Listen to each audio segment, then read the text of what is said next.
Welcome everybody.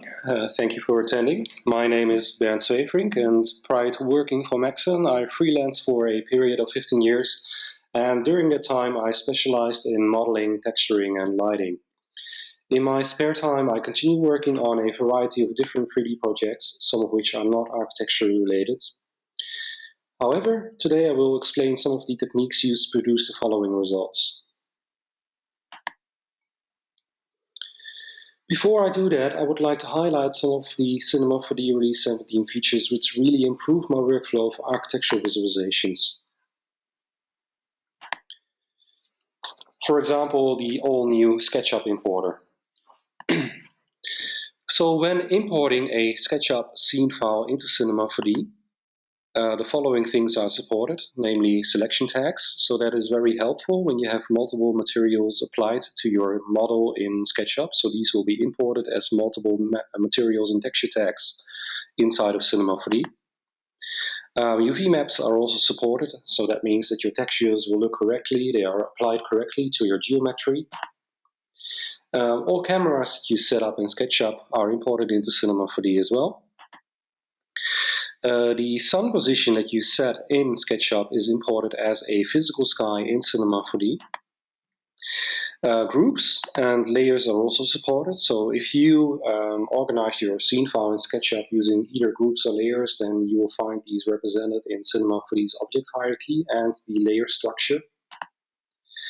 And when I first got my hands on SketchUp, I haven't used it before, and I was able to come up with some results very quickly, so that might be able to tell you how easy SketchUp is actually to use. So I was able to come up with this model that you see here within 3 days' time, without ever having used SketchUp before. So it's a very easy program to get into and to start modeling. And this is what it looks like after I imported the model into Cinema 4D. So as I mentioned before, you can import native SketchUp scene files into Cinema 4D. And I started working on the environment in Cinema 4D because that's a bit easier to do in Cinema than it is in SketchUp. And this is the importer settings that you are greeted with if you import a native SketchUp scene file into Cinema 4D. So as you can see, you can choose to import the daylight system, the cameras, you can skip hidden objects. So if you have certain groups or layers hidden in SketchUp, then these won't be imported into Cinema 4D. And this is a feature that you should always have enabled. It's called split objects by layer, and that simply means that your object layers in SketchUp are imported as layer settings inside of Cinema 4D. So that just makes it easier to select certain elements. For example, you might have all windows in a separate layer, or the wooden logs that you see here in the front. So that just makes it easier to work with your model inside of Cinema 4D. And this is the final visualization that I came up with inside of Cinema 4D. I didn't use any plugins except for two, which I will explain a bit later on, but I used the native Cinema 4D render engine to produce the result that you see here, and a little bit of Photoshop for post-processing. So one of the plugins that I used for this example is the Biomech Edge Shape plugin. So inside of SketchUp there isn't really an option to easily round off sharp edges or to bevel edges, as some call it. And to do that very easily during render time is to use the plugin called Biomech Edge Shape. So what that does is it allows you to automatically create rounded edges during render time, and it's just a shader that is used in the normal channel of your material inside of Cinema 4D, and you can then choose a radius for your edges, and the edges are then automatically detected when the image is rendering, and it will create these nice rounded edges, because nothing is 100% sharp in real time. There's always some bevel, and that has an impact on the highlights or the specular reflections, as you can see here. And without it, the scene file looks less realistic. So that's the reason why I like to use Biomech Edge Shade. And it's also very useful when, for example, rendering ArchiCAD, Vectorworks, or all plan models that you import inside of Cinema 4D. So besides using plugins, I obviously also use Cinema 4D's native tools.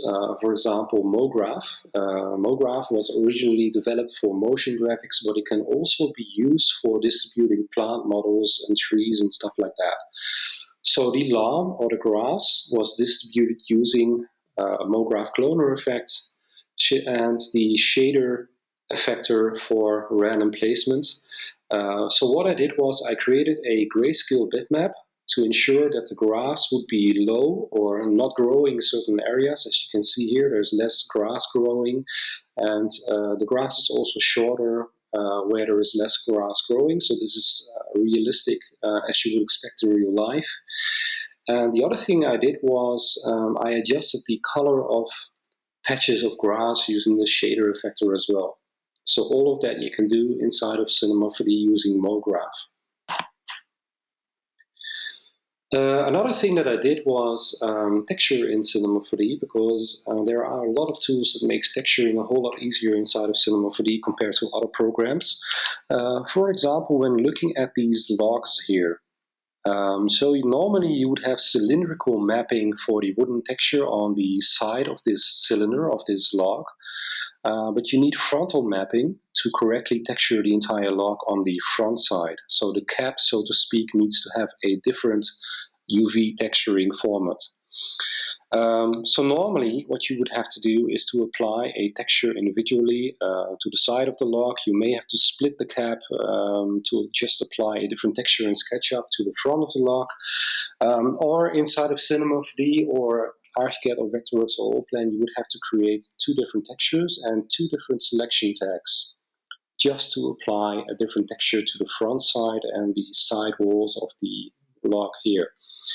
But what I did instead in Cinema 4D is to use the terrain mask for the front side of the log. Because the terrain mask automatically detects an angle for me. So I set a 90-degree angle in the terrain mask. And the fall off that it then creates can be used as an alpha channel. And that allows me to simply stack the cap on top of the cylindrically mapped texture, the wooden texture. And that way I didn't have to create any selection tags. As you can see here, I just have two texture tags. I didn't have to go and select each individual log to apply the texture. I just dragged and dropped it on there, and that's it. So that saved me about 15 minutes of time just individually selecting these logs and having to manually texture them. So the terrain mask is very helpful in that regard, and there are of course many more tricks that can be helpful in this regard. So another thing that I did was use the Mograph cloner to distribute my grass objects that you see here on the side, so the tall grass. And this is actually just 4 different varieties of the same kind of grass, but I use the Mograph cloner in combination with the random effector to give each individual clone its own size and rotation. So this can actually save you a lot of time and even money, because imagine that you would have to buy or purchase a lot of different varieties of different grass and plants and trees just to make the scene look natural, because obviously not a single plant looks alike in real life. So Mograph and the random effector can be used to even make it appear as if one single plant that is cloned is completely different compared to its neighbor. So that's where Mograph comes in handy as well. And last but not least, I used Laubwerk for the trees in the background. So Laubwerk is a plugin for Cinema 4D that has a large tree library, and it includes trees with all kinds of seasons. So it could be winter, autumn, what have you. So these are all included in the library. They're all textured, pre-made and ready to go, and you can just drag and drop them from a content browser type thing into your scene, and that's it. So these are the plugins and the cinema tools that I use for this specific example.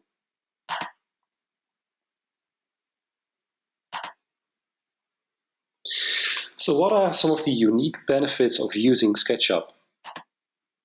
Well, for one, it's easy to learn. There are a lot of plugins available for SketchUp that are not available for Cinema 3, so that could be a reason alone to have a copy of SketchUp installed, because now you can make use of these by importing the geometry that you create with these plugins into Cinema 3. And I will mention some of these plugins later on. Solid modeling or CAD modeling, so that is not natively implemented in Cinema 3, but SketchUp has a solid modeling method, which basically means that you can very easily subtract geometry from each other. So in this very simplistic example, you can, for example, very easily subtract the sphere from the cube, and you will have the remaining shape then. So that is a different method of modeling compared to Cinema 3. It also has measurements, so if you need to work very precisely, then of course measurements is something very important, and SketchUp can be of help there.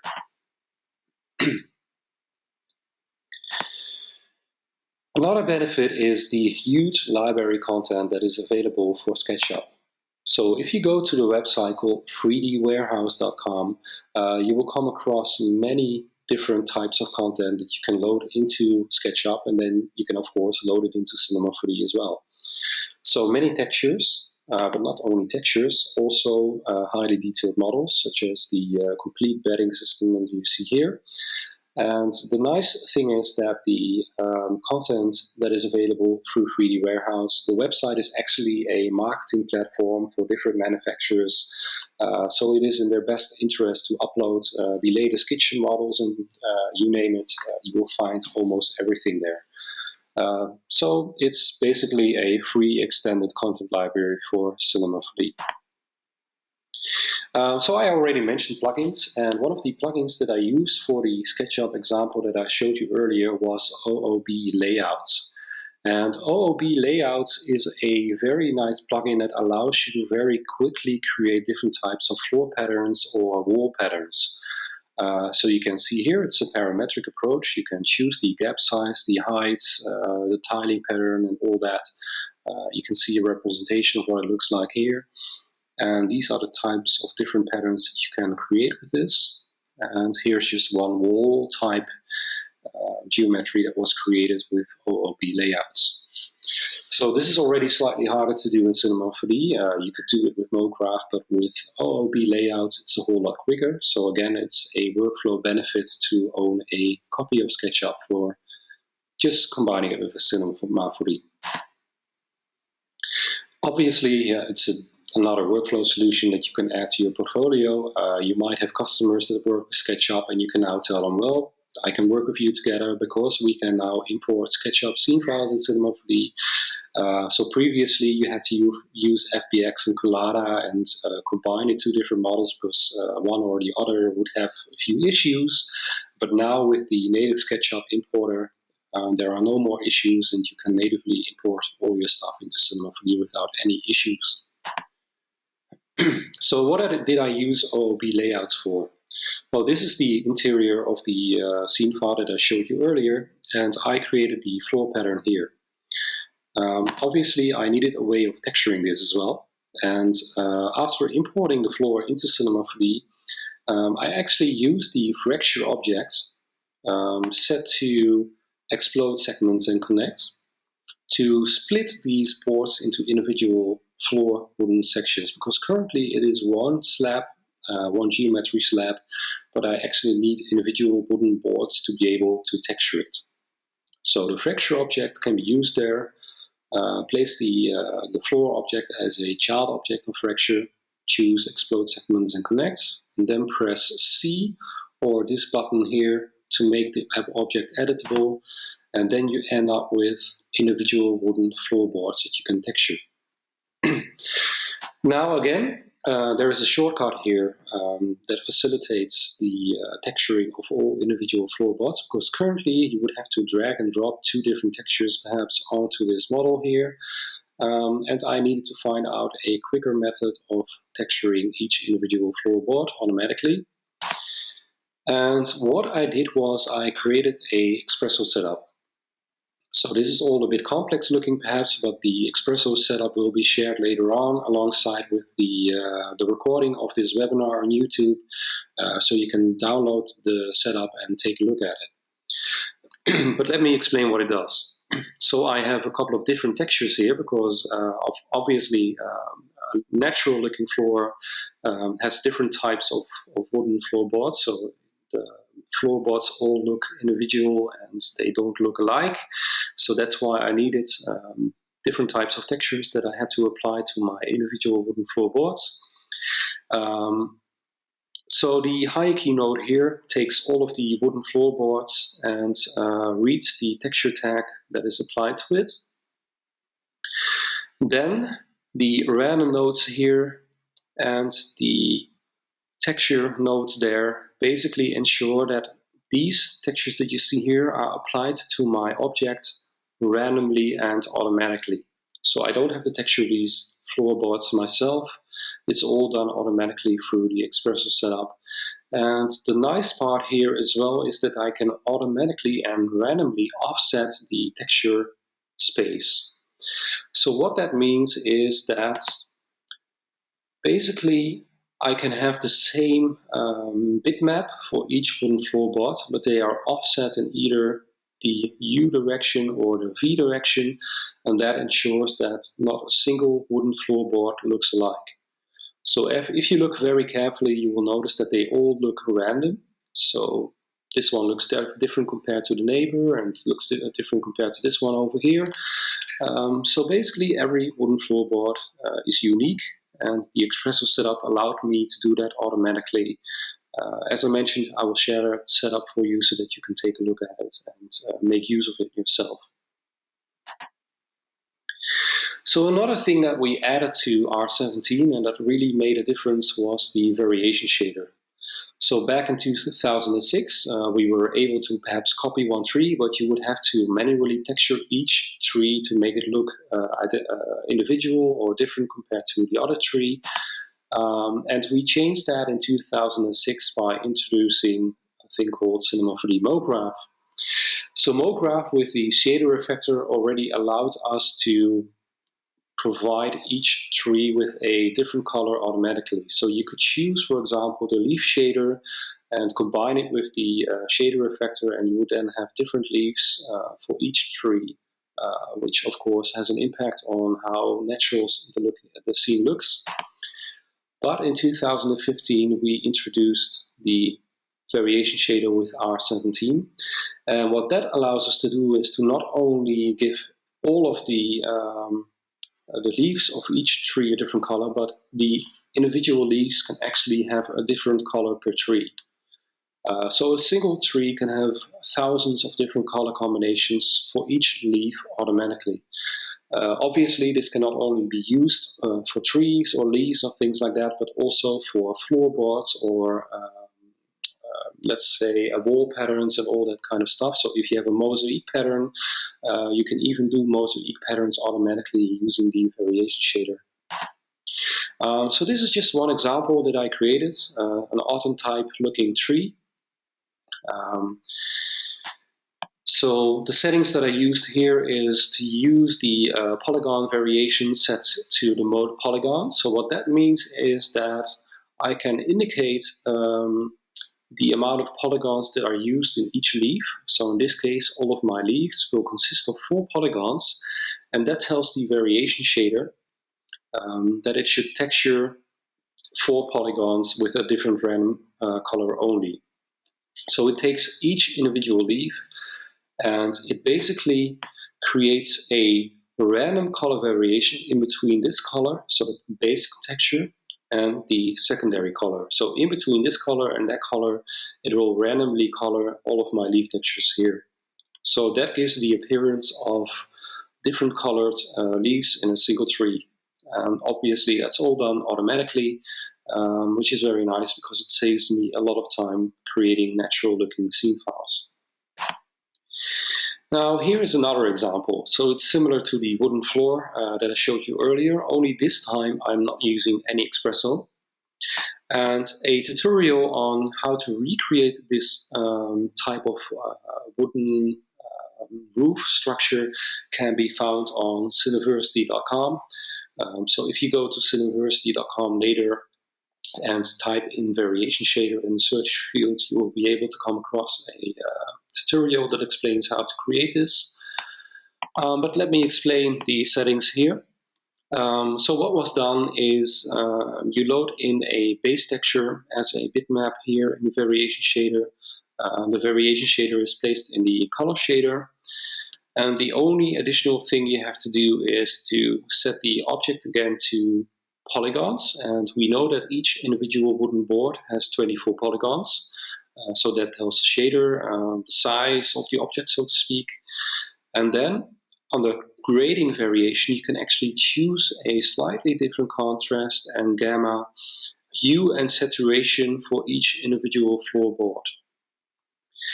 In addition, we can also offset the UV coordinates, so we can shift these by 1, for example, and we can flip the texture for each individual floor tile or roof tile by enabling UV flip X and Y. So that gives the appearance that each individual wooden tile is completely different compared to its neighbor. So again, it's automated color variation, which makes the scene look more natural. So another thing that we added in R17 is the take system. So imagine that you've modeled and textured the entire thing and your customer is asking for a white model render.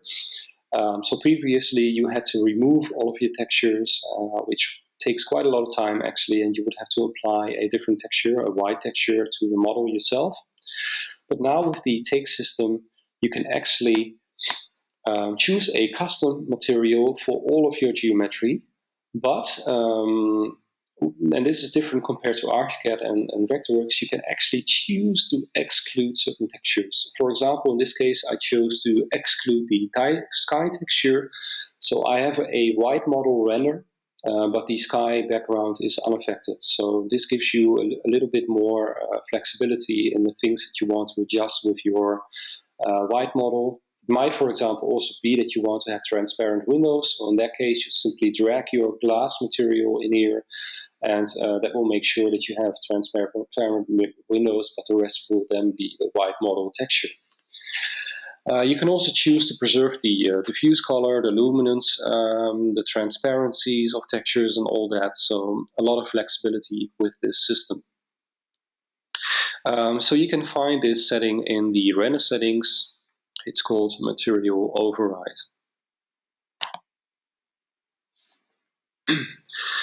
So now the next example is a recording. So it might be that due to this being a live stream that some of the footage is very choppy.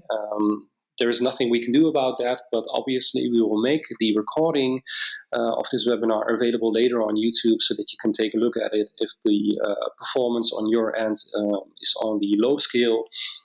So if you see any stuttering, don't fear, we will make everything available on YouTube later on.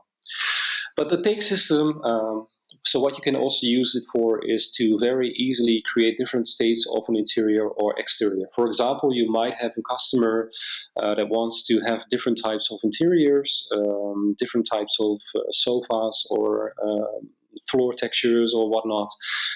So in the past you would have to texture that manually and maybe save 2 different scene files, but now you can do that all in a single scene file in Cinema 4D R17. So let me show you quickly how this is done. So first enable auto take, so that will automatically record changes in your scene file, and in this case I'm going to create a take for a chair and a sofa interior.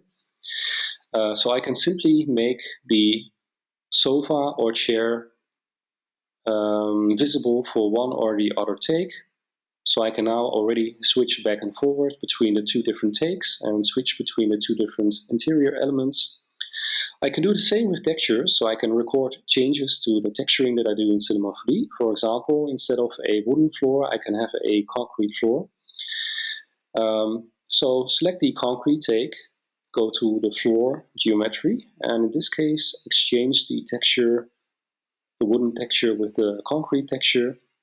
And you can even change the U and V tiling if these are incorrect. And now that will automatically be recorded. I have to do the same for the sofa interior. And now I can change in between 4 different takes of my interior very quickly and very easily. So this is a very handy way of showing your customer basically different types of interiors or exteriors, and you can very easily, as a landscape artist, change between different plant models, and all of that can now be done in a single scene file instead of several. So it's a very nice way of presenting your scene file. Lastly, I would like to mention that you can also push this to the render queue. So if you have different interior styles, so to speak, you can automatically render these using render queue as well. Okay, so let's move on to the general Cinema 4D Studio demo. So I will explain more in depth on how to use Cinema 4D Mograph for plant distribution and some additional things. So let's take a look. So Mograph is something that I already mentioned in the past with the SketchUp example, and the grass example that you see here was also created using Cinema 4D Mograph, which is essentially an advanced cloning method inside of Cinema 4D. Some more examples of what you can use this for. So it's very useful for creating realistic landscapes. And some of these assets are also included in the content browser of Cinema 4D. And this is the example that I will be talking about, and I will be highlighting some of the techniques that are used here to create this example. So I use Cinema 4D Mograph for the lawn striping. I created color differences automatically using Mograph, and I also use that technique for the walk path that you see here. So you might notice that each individual walking path concrete element has its own color. The plant distribution here on the right was also done with Cinema 4D Mograph, along with the plants that you see here in the background. For those interested, the ivy was grown using a plugin that is available for Cinema 4D for free. So just Google for it. It's ivy grower plugin for Cinema 4D, and it works really great, as you can see here. But let's go ahead and take a look at some of the techniques used in more in depth.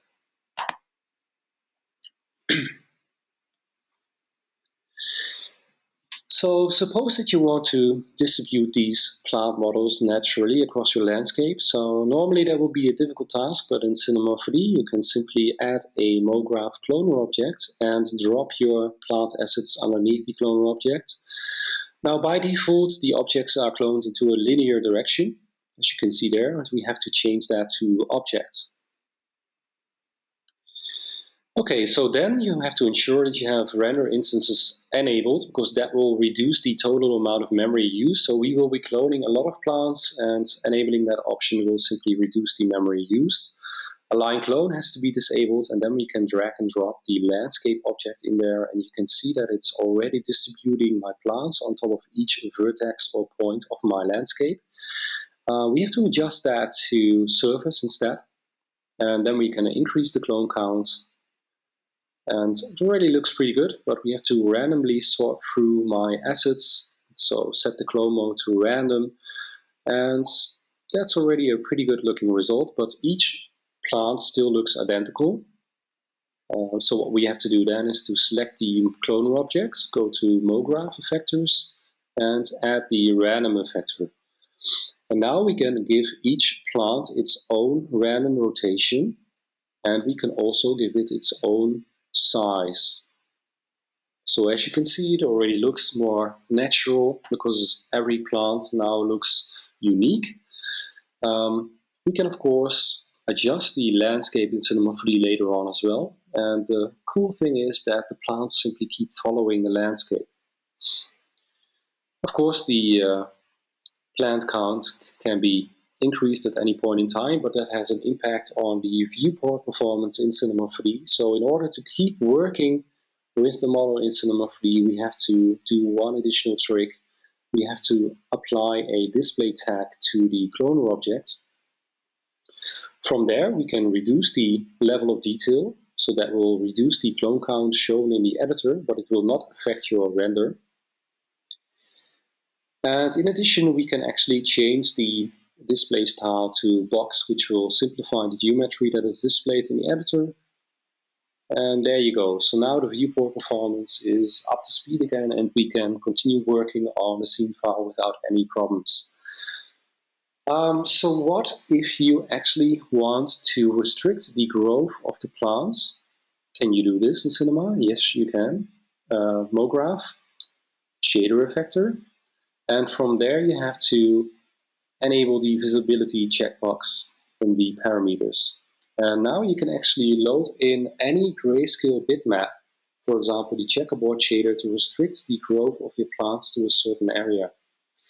So you can use any shader, procedural shader, and you can instantly see the result inside of the editor. So there's no guesswork as to what it looks like. Of course, you can adjust the display style at any point in time to get a more accurate preview of what it all looks like. So as you can see, Cinema 3 is highly versatile when it comes to landscaping, and of course this can also be used for car parking lots and you name it. Even concrete fences. So what if you want to distribute this concrete element across the spline there? Well, you can do this using Spline wrap. So I've got a cloner setup set to linear, and then I can simply enable my spline wrap to ensure that the concrete elements follow my spline precisely. But I can also give each individual element its own height using the step effector. So you can see, as soon as I load the step effector, each element already has its own size. But you can very precisely determine the height of each element by adjusting the spline graph there on the right. So by control clicking, you can add points and you can actually adjust the height of each individual element yourself according to your preference. So that's just one other example of the diversity of Cinema Mograph. So using the random effector and disabling position, but enabling the color mode and choosing a custom alpha strength, we can actually give each individual concrete element its own grayscale color. Just to make it look a bit more natural, we can of course apply a texture to the concrete element, in this case a concrete texture with a concrete bitmap. And if we then open up the concrete texture, we can open up the layer shader and we can multiply the random grayscale bitmap using the color shader. We can set it to multiply just like you would in Photoshop. And as you can see, now each concrete element has the random grayscale color multiplied with the concrete bitmap. And that just makes for a slightly more realistic scene file because now each element has a slightly different color. So these are some of the techniques that I used for the scene file that you see here. So the random color variations were used for the grass patches that you see here. So I used the random effector to give each individual patch of grass its own color, so to speak. I used the color or shader effector to create the lawn striping that you see here. And I also used the spline deformer to create the path, the walking path, along with the random effector to give each individual concrete slab here its own grayscale color. So these are the techniques that I use in almost all of my visualizations, and it really saves a lot of time in my case because most of the stuff is automated, so I don't have to worry about it. And using any other solution, I would spend, I think, weeks more time to just produce a decent looking lawn like you see here.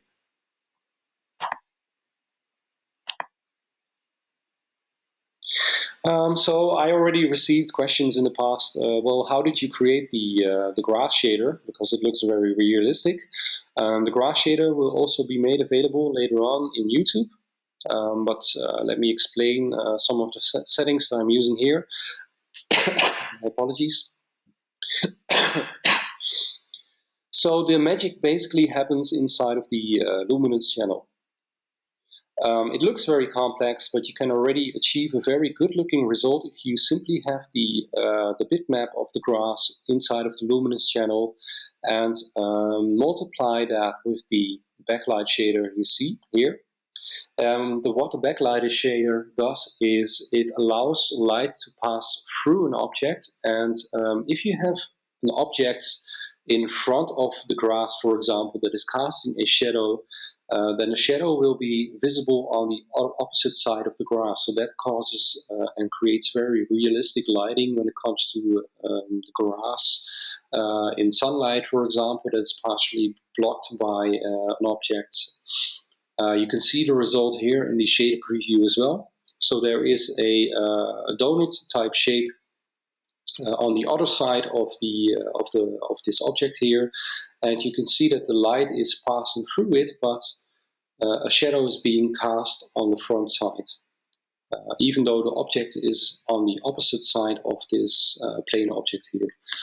So that is what makes the grass look realistic. The other thing that I did here, which is slightly more advanced, is to apply a different texture to the front side and the back side of my grass object here. And I did that with the normal direction shader. So the normal direction shader basically detects the front side and the back side of my grass blade, and I can use that as a layer mask for the rest of my textures above it to apply these textures to either the front side or the back side of my texture. So that's done by using the normal direction shader, and that is basically all I had to do to create the realistic grass. And I also used the same texturing approach for leaf textures when it comes to trees and all that. Even for curtains, for example, I also used it for curtains because they are also translucent, just like grass.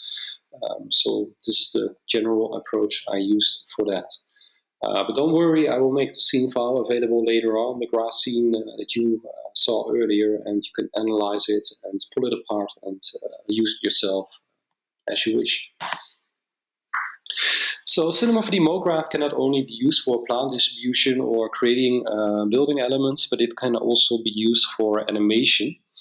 So I was given the challenge to animate a lighting system, a very unique lighting system that was created by someone named Francesca Rogers.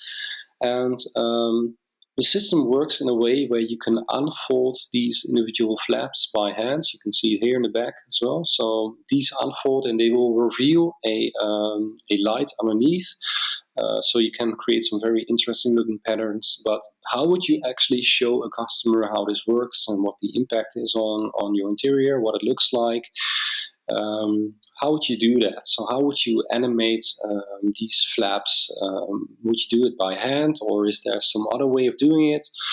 Well, if you own 3D Max or Maya, you would probably do it by hand because there is not an easy way of automating that, but in Cinema 4D, luckily, there is. So this is the final result that I was able to come up with, and the animation is actually triggered automatically and dynamically. So I didn't have to hand animate all of the individual flaps. That is all done automatically, and this is the setup that I use for it. So again, it's Mograph that comes to the rescue. So what I did was I modeled these individual flaps that can open. And you can see the arrangement here. So I have one plane object. So the plane object is one individual flap that can open. I added a hinge or a connector, just like in real life. So basically you are recreating real life. So the connector is basically a hinge here on the side, and the motor is then opening the flap automatically. So it's basically a motor driving a hinge that makes the flap open. And the smart thing here is that you can actually use an emitter, so a particle emitter, with a spline, with a sphere. And the sphere is dynamic, so it has a dynamic stack applied to it. And as soon as the dynamics object or the sphere hits one of these flaps, it will automatically trigger the motor. So it will trigger the dynamics animation. So instead of hand animating each individual flap, the dynamics system and the emitted particles are actually automating the animating process for me. And it took me literally just 3 minutes to animate and model the entire setup. And that was it. I was done. creating the entire setup.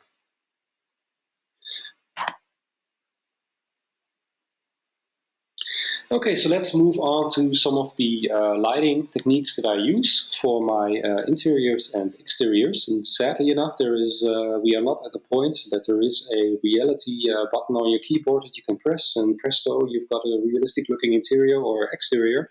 So there is some work involved in creating realistic interiors and exteriors, but thanks to Cinema 4D, and a unique feature which is only available in Cinema 4D called light mapping. Interior lighting is a whole lot more, is a lot easier than you might imagine. So this is a scene file that was created by one of our beta testers, and his name is Alberto Blasi, and he made use of light mapping. And light mapping is basically a method that allows light to bounce around in your interior scene file many times. So with older methods that are also available in ArchiCAD and Allplan and Vectorworks, it's feasible to have light bouncing around in the interior for perhaps 2 times. But in reality, light actually bounces around many times more. So it's basically an infinite amount of times that light can bounce around. And that is very time consuming to calculate. So if you would increase the light bounce count, so to speak, in any of the other programs, the render time would shoot through the roof, so they would become very high. But in Cinema 4D with light mapping, we can have a diffuse depth of maximum of 128, and the render time would still be very low. So this is a unique method of calculating global illumination or natural looking lighting. So let's take a look at what is possible inside of ArchiCAD or Vectorworks or Allplan, for example. So the global illumination method available there is called irradiance caching, and as I mentioned before, a diffuse depth of 2 or lower would be feasible due to the render times. So the render time for this scene file in any of the CAD programs would be around 32 minutes or perhaps even higher on my machine. And there are already some issues that we have to solve in this particular interior. So you might notice that the contact shadows are almost absent, so they're missing. So underneath the bed over here, there is not really a good contact shadow, and the carpet seems to be floating mid-air because there is a missing contact shadow around the edges of my carpet. Similarly, the shadow around the staircase is not really very well defined. There is one way of fixing that in Vectorworks, Allplan, or ArchiCAD. You can use a global illumination method called QMC rendering. But as you might have noticed, I had to decrease the diffuse depth, so the amount of time that light bounces, in order to match the render time of my previous scene file. So right now we are at 35 minutes render time compared to the 32 minutes of the previous scene file, and the scene looks a lot darker because the light is only bouncing around 1 time, but the contact shadows have been improved. So you can see here the contact shadow underneath the bed is now well defined. The carpet no longer seems to be floating in mid-air, and there is a good contact shadow now for the staircase, but the interior is now very dark. And if we were to increase the diffuse depth to create a brighter and more realistic interior, the render time would be increased from 35 minutes to perhaps 40 to 50 minutes or even longer. Now, inside of Cinema 4D, we can actually combine QMC, which is normally at least the slower global illumination method, with light mapping. But inside of light mapping, we have an option called radiosity maps, and that actually reduces the render time of QMC rendering. And I have a maximum diffuse depth of 32, so light bounces around 32 times, causing the realistic looking and natural looking interior illumination. But the render time, despite of using QMC with the increased and better looking contact shadows, despite of all that, the render time has been reduced by half to just 16 minutes compared to 35 or even higher using any of the other methods. So keep this option in mind. It's called QMC in combination with light mapping, and that will produce the superior results with the reduced render time inside of Cinema 4D. And it's basically just enabling two options in Cinema 4D, and you can make use of the better looking interior lighting with the better looking context shadows. So just a comparison side by side. So Cinema 4D on the left side with CineRender, which is implemented in Archicad or Plan and Vectorworks on the middle and on the right. So you can see the render time is reduced and it looks better. Obviously, and this has an impact on interior animations or exterior animations as well. So if you have to render an animation, obviously then time is of the essence. You want to spend the least amount of time rendering your interior. And what I did here is I try to match the render time of CineRender, or the render engine that is implemented in Vectorworks, Archicad, and Allplan. I try to match the render time of CineRender with the one that is available in Cinema 4D. So on your left side, you will see Cinema 4D with light mapping and QMC and radiosity maps enabled. On the right side is QMC rendering, which is a lot darker, but you can also see that there is a lot of noise in this render. And that will show up in the animation as well as noise that is jumping around, which is very distracting. And let's take a look at the animation. So this will be choppy, but again, we will make it available on YouTube later on. So you might have noticed that during the animation that the that the noise is jumping around, which is very distracting. And even though we have a more natural looking lighting in Cinema 4D on the left side, we were able to come up with a reduced render time and a higher quality compared to CineRender on your right. So that is another benefit of using light mapping. Just the ability to quickly render flawless animations without any flickering or artifacts like you see on the right side. So I mentioned already that it's just enabling a couple of options in Cinema 4D, and then you can make use of the enhanced rendering capabilities. What you have to do is go to Render Settings, Global Illumination. Make sure that you have your primary method set to QMC rendering, your secondary method to light mapping. Then you have the light mapping tab here. And inside of the light mapping tab, the only thing you have to do is to enable build radiosity maps. So that option speeds up QMC rendering, and that light mapping option gives you the enhanced diffuse, therefore the enhanced global illumination. So you can increase that from 16 to 128. But what I found out is that 16 already looks very realistic, and you don't need to go higher for realistic looking interiors. So that's the only thing you have to do. Enable light mapping, QMC, and radiosity maps, and that's it. So you can leave everything else alone, and that will already give you improved results inside of Cinema 4D. But what about materials? So Cinema 4D's material system is more advanced than you find in CineRender, and one of the reasons for that is our enhanced reflection system. So the kitchen scene that you see here makes extensive use of the enhanced layered reflections that we have inside of Cinema 4D. So you may notice that there are scratched materials, brushed metals, so to speak, the oven knobs here, and the front plate of the oven all consists of brushed aluminum, as well as the tiles that you see here on the back. And actually these tiles were also distributed using Cinema 4D Mograph. I imagine you guessed it already. You can see that there are slightly different colors, slightly different patterns to it, and all of that was again automated using Cinema 4D Mograph.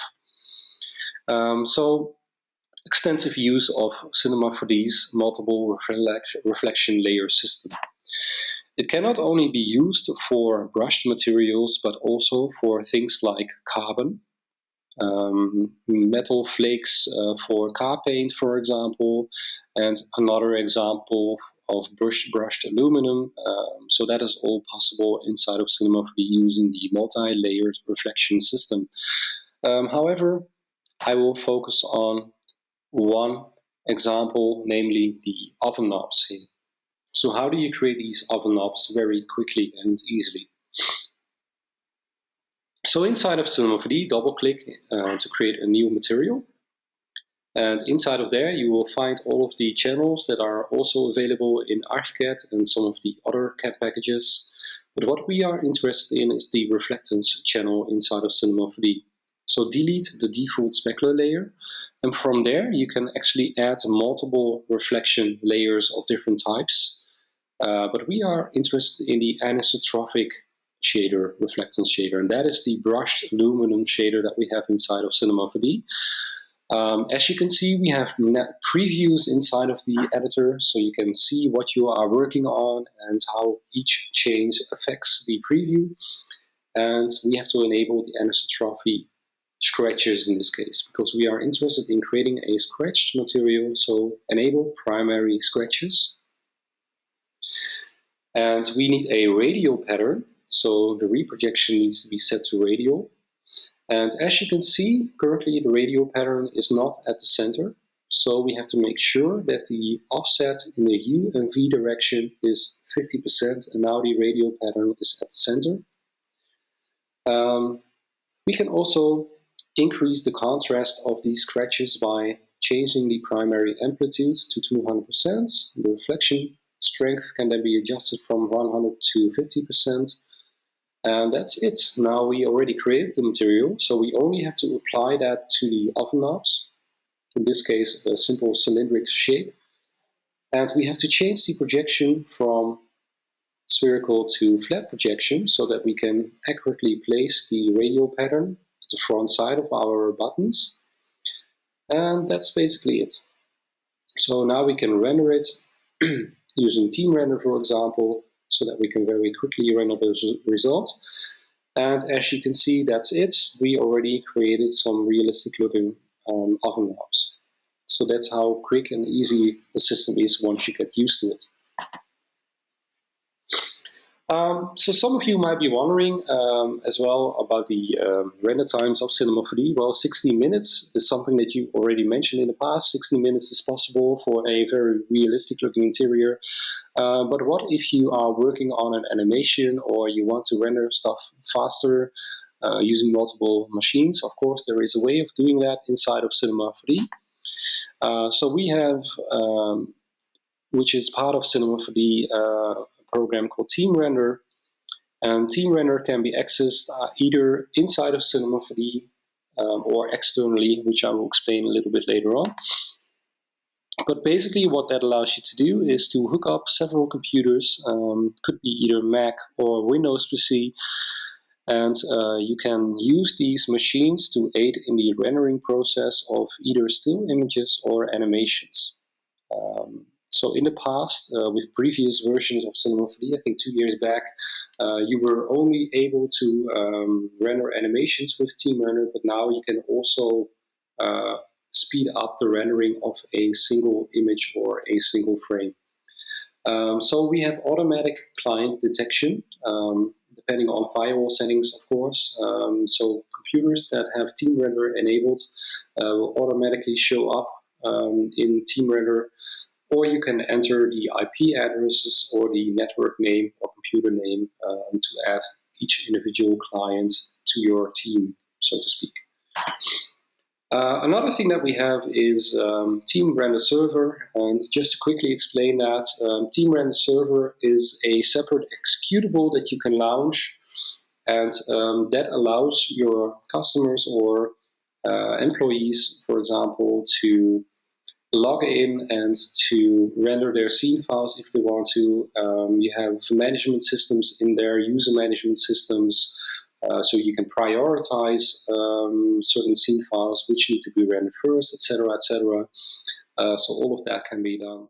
Okay, so moving on to another thing that I often use for my interior assets and even for landscaping inside of Cinema 4D, it's the sculpting capabilities that we have. So in this case, I often use it for couch modeling and things like that.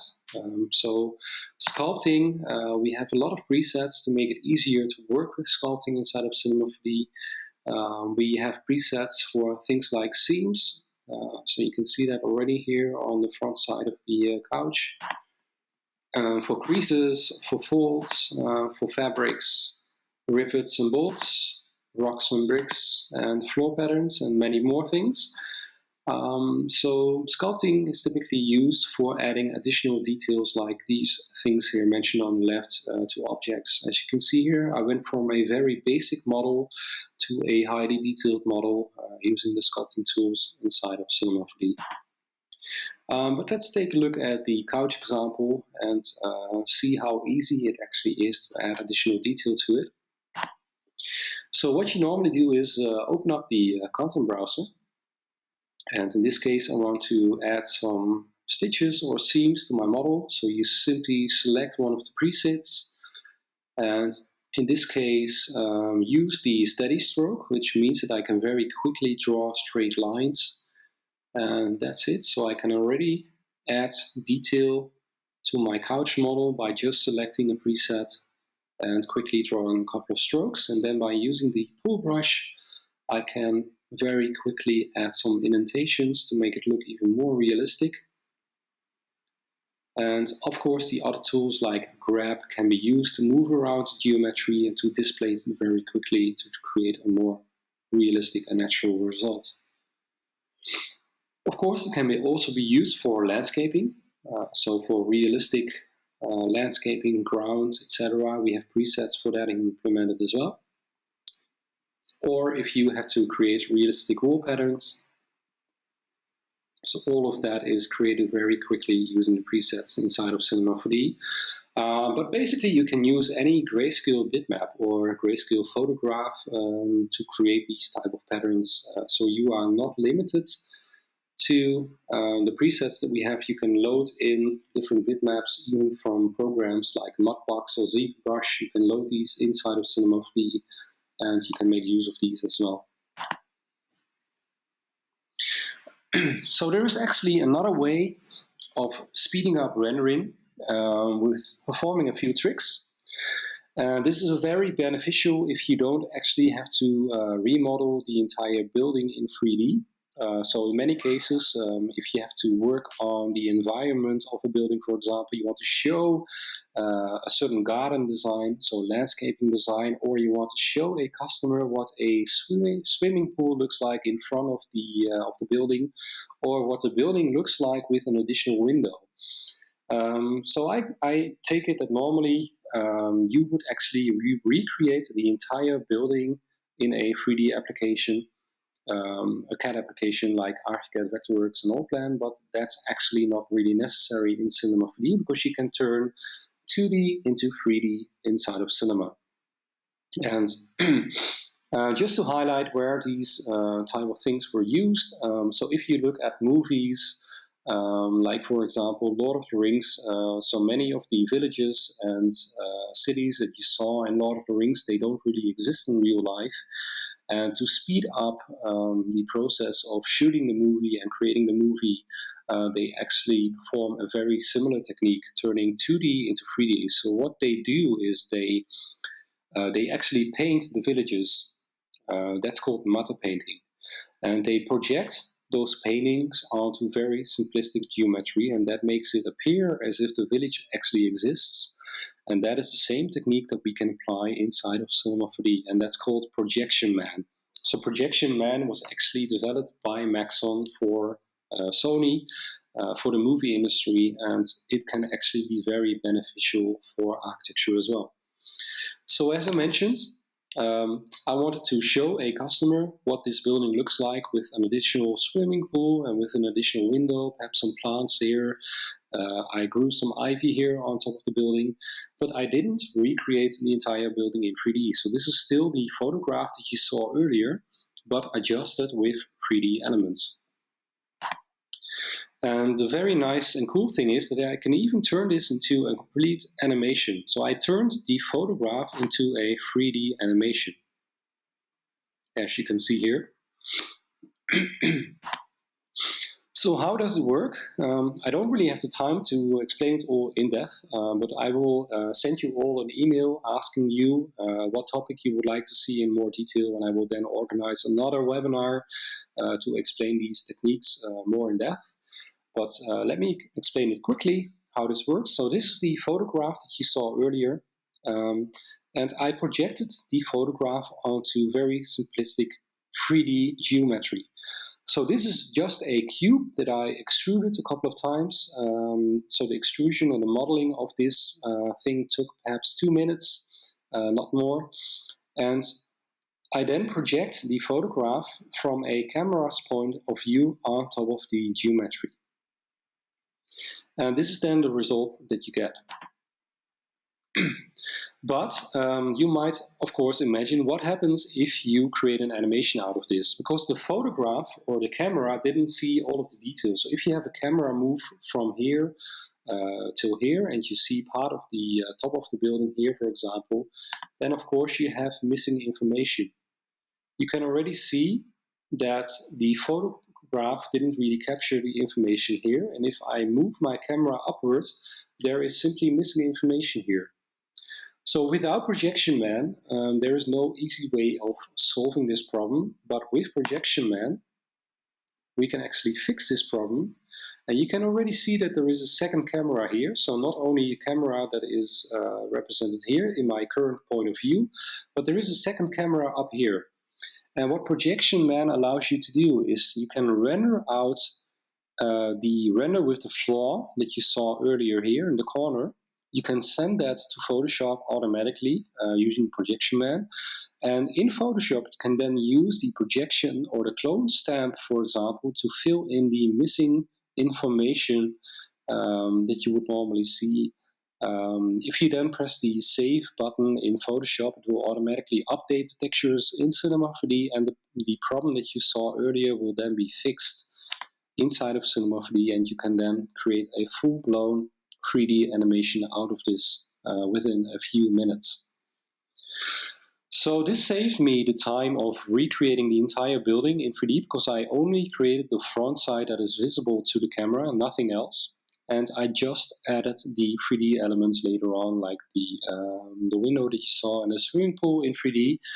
And the other cool benefit of this is that you don't have to recreate the lighting inside of Cinema 4D, because the lighting is already included in the photograph. As you can see here, this is just a viewport render without any of the shading or lighting applied to it. And because of all the information is already included in the photograph, I don't have to use global illumination. I don't have to worry about complex shading setups. I don't have to worry about recreating the realistic looking result because it's just a photograph that is turned into 3D inside of Cinema 4D. And global illumination and calculating shading always takes time in Cinema 4D. And because I'm using a photograph, I am able to render each individual frame of this animation in just 10 seconds. So earlier you already saw that I was talking about render times of 60 minutes and perhaps even higher. But now I can render an animation just 10 seconds per frame, and that saves me a lot of time when working on things like landscaping. If I want to show an extensive garden, etc., this saves me a lot of time because I don't have to worry about texturing, I don't have to worry about lighting, it's all implemented in the photograph. So that saves me a lot of time. So if you are then a bit more advanced in these kind of techniques, then you can even recreate entire cities inside of a 3D application very easily. Again, I would have to emphasize that this is a live stream, so the animation will not be very smooth, but at least I will be able to show you what the full capabilities are of Projection Man and how it is used perhaps in the movie industry. So this is a very good example. So the entire city is basically a background photograph. So all the buildings that you see in the background here, these are photographs. The clouds are actually a movie that is projected onto a separate plane. And let me just show you. The buildings in front here are actually just cubes. Very simple cubic geometry. So here's the setup behind the scenes. So you can see the geometry there, very simple. Even the trees are just blobs or spheres. And the photos are then projected onto the geometry. And inside of Photoshop, the missing information is filled in using the clone stamp.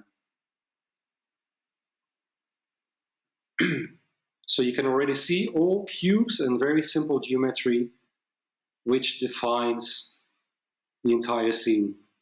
So if you have your own flat, for example, you have your own design and you have to build that into a complex city, you don't have to recreate the entire city if you're using Cinema 4D. You can just use a photograph from a certain perspective, and then you can place your own flat building or apartment in there without having to recreate the entire environment. So that will save you a lot of time in these type of extensive scene files.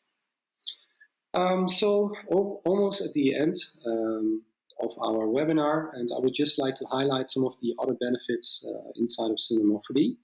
One would be cloth dynamics. So if you have to throw a cloth on top of a table, for example, or you have a cloth hanging from a ceiling, you can very easily do that using Cinema 4D dynamics. We have accurate OpenGL surface material previews. It's a mouthful, but basically that means that in the editor, so the working environment of your application, the materials that you apply to your model actually look realistic in the editor of Cinema 4D. So when you are rendering, it actually looks very similar to what you see in the editor, so there's no guesswork as to whether your brick texture was placed correctly or if your procedural texture was placed correctly. You will see that directly in Cinema 4D itself. Easy decor placement, so if you have things like logos that need to be placed on the wall, you can very easily move these around inside of Cinema 4D. With the texture tools that we have enhanced additional modeling tools that are very suitable for organic shapes and a lot of deformers that you can use to deform your geometry, even the stuff that you import from the CAD programs. We have very good animation capabilities, some of which you already saw with the Mograph example that I showed you earlier.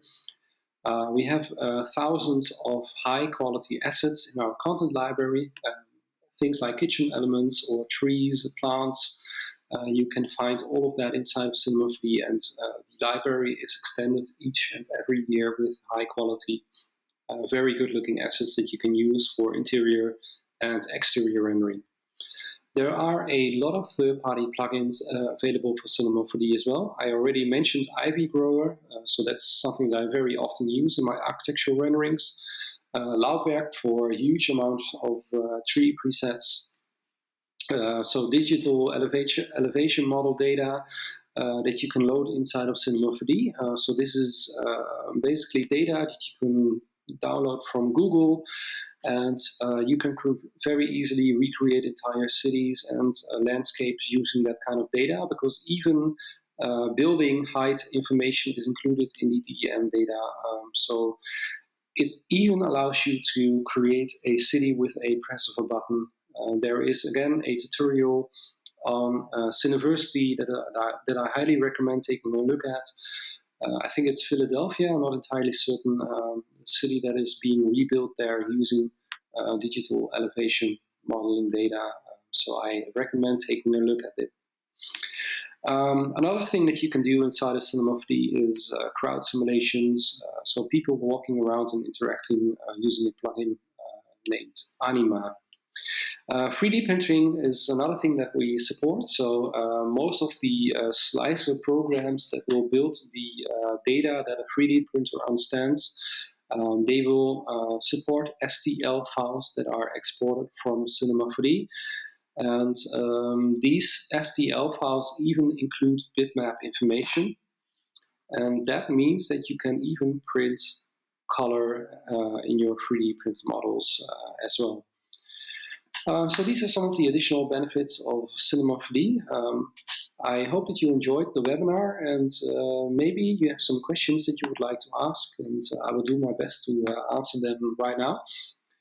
So yeah, go ahead. If you have any questions regarding any of the examples that I showed you earlier, just ask the question and I will do my best to answer them. You can also send me an email later on. You should have my email address. It's j_Zwevering. It's a bit difficult to spell perhaps, but you should have received an email in the past for the invitation, for example. So if you have any question, you can send me the questions through email as well. All right, thank you for attending. As mentioned before, we will make the webinar available later on YouTube, as well as the individual scene files that I talked about, like the grass scene and the grass material. So make sure that you take a look at it later on. And yeah, maybe see you until next time, until the next webinar. Thank you for attending.